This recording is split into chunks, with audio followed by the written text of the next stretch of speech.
নমস্কার বন্ধুরা, কেমন আছেন? আশা করি সবাই ভালো আছেন।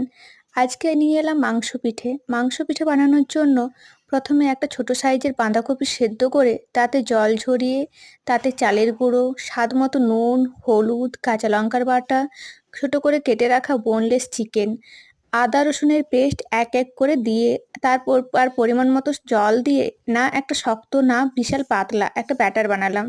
এরপর তাওয়াতে 2 চামচ সাদা তেল গরম করে ব্যাটারটা হাতের সাহায্যে একটা বড়ার শেপ দিলাম।